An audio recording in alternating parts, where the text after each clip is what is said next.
चुनाव होने हो, कोई नेता कहे कि दूसरी पार्टी को वोट दिया तो देख लेना, रह नहीं पाओगे।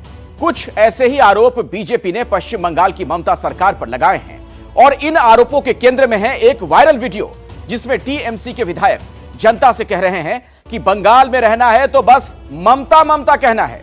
बीजेपी प्रतिनिधि मंडल ने चुनाव आयोग से मिलकर टीएमसी नेता पर अब कार्रवाई की भी मांग की है।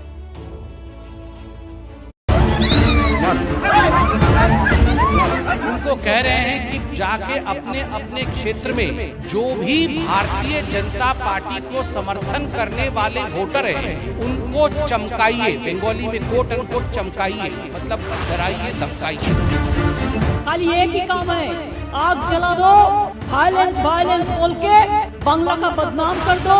बंगाल में जीवित रहना है तो आपको किसी और पार्टी को, खास करके भारतीय जनता पार्टी को तो कतई वोट नहीं करना है। चुनाव के दौरान हिंसा पश्चिम बंगाल का चरित्र बन चुका है। बंगाल में चुनावी हिंसा की पुरानी तस्वीरें देश लंबे समय से देखता आ रहा है। अब जरा ऐसी ही हिंसा करने की एक धमकी भी खुलेआम सुन लीजिए। যারা কট্টর বিজেপি, যাদেরকে হারানো যাবে না, তাদেরকে চমকাতে হবে। বলবে আপনি যদি ভোট দিতে যান আমরা ধরে নেব বিজেপির ভোট দেবেন, ভোটের পর আপনি কোথায় থাকবেন সেটা আপনার নিজের ইচ্ছে। আর যদি ভোট দিতে না যান আমরা ধরে নেব আপনি আমাদের সমর্থন করছেন, আপনি ভালোভাবে থাকুন, ব্যবসা করুন, বাণিজ্য করুন, চাকরি করুন, আমরা আপনার সঙ্গে আছি। आरोप है कि ममता बनर्जी की पार्टी टीएमसी के विधायक नरेंद्र चक्रवर्ती ने ये धमकी आसनसोल उपचुनाव में वोटिंग के लिए दी। वीडियो बीजेपी ने जारी किया और कहा टीएमसी का मतलब तृणमूल कांग्रेस नहीं बल्कि तालिबान मानसिकता कांग्रेस हो गया है। अतिशयोक्ति नहीं होगी अगर टीएमसी को हम तालिबानी मानसिकता कांग्रेस कहेंगे। ये मानसिकता कि आप घर से बाहर निकलकर वोट नहीं कर सकते हैं वरना आप बंगाल में जी नहीं सकेंगे। जिस प्रकार से वो धमकी दे रहे हैं, जिस प्रकार से बदले की राजनीति के विषय में बात कर रहे हैं, जिस भाषा का वो प्रयोग कर रहे हैं, वो भाषा दरअसल उनकी नहीं है, वो भाषा टीएमसी का ग्रामर है। देश ने कल ही देखा था बंगाल विधानसभा का ये बवाल जिसमें बीजेपी विधायक भी लड़े, ममता के विधायक भी भिड़े, किसी का चश्मा टूटा, किसी का खून बहा।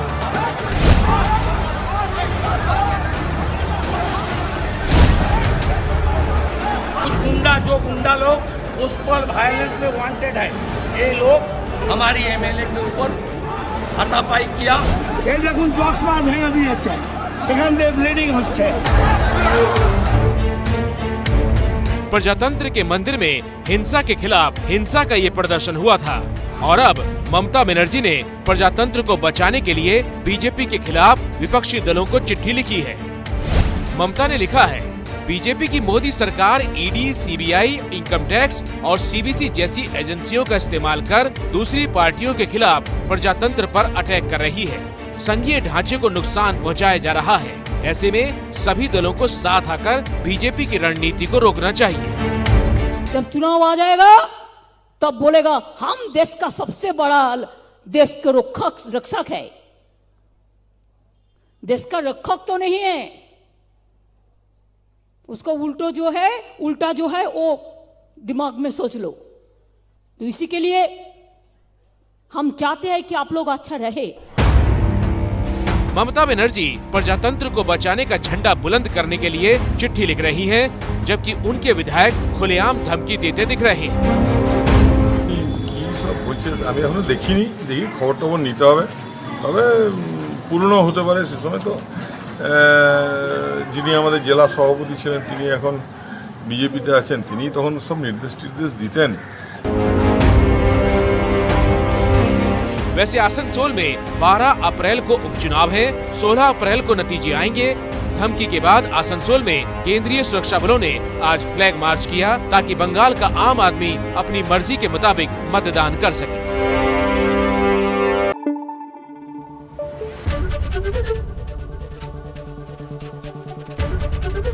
एबीपी न्यूज आपको रखे आगे।